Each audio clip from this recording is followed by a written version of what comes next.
Hi, this is Doug Gallagher again, coming to you from the world's first timeshare. Okay, not really.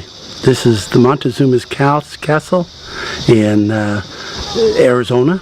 It's about an hour and a half away from either Sedona or Flagstaff, south of that. Remarkable ruins from some pretty ingenious people. I'm sure they did it differently than our people dealt with timeshares. It was probably a much better system.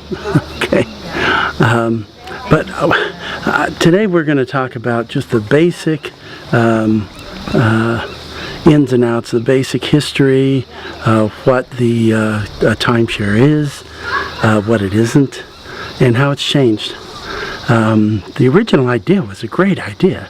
I mean, you know, back in the 60s, 70s, 80s, people were buying, condos and mountain homes so they could have a place of their own to go visit, every year. And but they found that they only went there 2, 3, maybe 4 times a year. And most of the time that they were there was spent fixing up all the things that got broke in the last year. Okay, so the concept of, instead of buying a whole condo, what if I just bought, if I'm only going to use it a week, why not just buy a week's worth? Wow, I'd save money. That'd be a great deal. I don't have to worry about anything else. No repairs, no nothing. It all comes out of my maintenance fee, and I just enjoy. Have a great time. Of course, this fairy tale, everybody, in every fairy tale, you have a wicked witch or something. And that's the greed of the people, the developers that built it and set up the timeshare. Give you an example. I bought my first timeshare in Ventura, California. Great timeshare. I loved it. Still have it. And I raised my kids every summer going there, and we went there one weekend a month from January to June every year. We loved it. But I paid $12,500 for it at a timeshare presentation. Okay, now you could get, back in those days, a nice condo for $50,000. So the whole condo, $50,000, and I paid $12,500 for just 1 week. There's something wrong with that, folks. I should have had it for 3 months. Even if you figure all the other costs and whatever, it was still way overpriced, and it has ever since at the sales presentations. So that's not the way that you're going to do it, okay? Part of what I'm doing here is to help educate you to understand how you can get into the timeshare market and do it right without big amounts of money and without losing any money. So before I had my timeshare, however, whenever I vacationed, I took my family and we would all squeeze into a hotel. We'd have 2 queen-size beds or 2 king-size beds, no kitchen, and that's where we stayed. And all night long I worried about my car being stolen, And so once I had the timeshare, my vacationing changed overnight.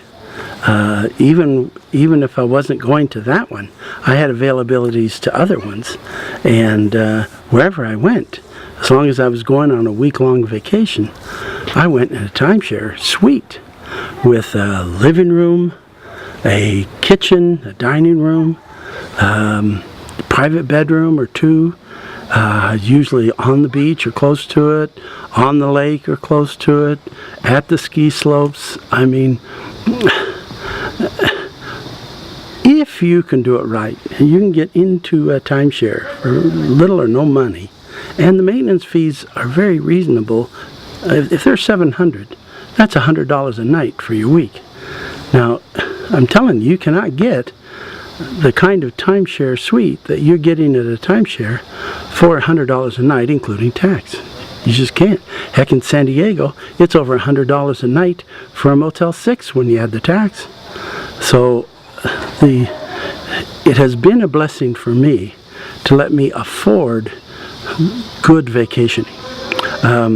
Originally, they when you bought a given week. So you bought unit 304 on week 27 or whatever. And that's when you went all the time. Now that's great because you never had to fight for your week. 27, by the way, is basically 4th of July. But the problem is that what happens if at your work you couldn't get off that week? Well, then you're in trouble, okay? Because it's it. You got it. So what they started doing is make it more flexible. They started offering them to what they call flex. You'd be floating. You'd be able to, choose where you wanted to go and or when you wanted to go there. And if you were involved in something that had more than one timeshare, even where you go. So the floating was great because now you could go, even if you had week 27, 3 weeks, that's the 4th of July week. But 1 week, the way the calendar goes, 1 week, it's the week after. So 1 week out of the year, 1 year out of the 4 years, you'd want to reserve week 26, not 27. So floating made it real easy. But since they're letting you choose when you want to go, is sometimes there's weeks where it gets real close to time, and yet they've got 2 or 3 units that haven't been used yet. And so the point is, what are they going to do with that? They're just going to go to waste. So most homeowner associations started allowing kind of a thing called bonus time. And what that is if it's only, each one set their own rules. A month down, some are 45 days, others are 3 weeks, 2 weeks. Let's say a month. So if it's less than a month, and you call them up and you say, hey, do you have any openings this month, the next month? And if there is, then you can rent those at very reduced prices. I'm talking anywhere from $50 a night up to maybe $120, but most of them you can start at $50 to $80 a night and just stay there for the weekend, or 3 days or 4 days or a week. So that made it a lot. That was the next step forward. Also, one of the things that they did is they allowed you to break up your week. You could go a Friday, Saturday, Sunday, go over the weekend without taking off work, maybe 1 day, and then later on, a month later or whatever, you could go from Monday to Friday and take the rest of the you can take a week off at work. You get 2 weeks for the price of one. So that's basically what they had is that with a deeded week, that you had the ability to go when you wanted within a season. Sometimes you could go any time of the year, but other times you bought in a season. If you paid the higher amount, you got the high season. If you saved money and got the less, you'd be on a low season. So but at some point, the trading companies came in to be. RCI was the first, and what they did is they don't have any timeshares.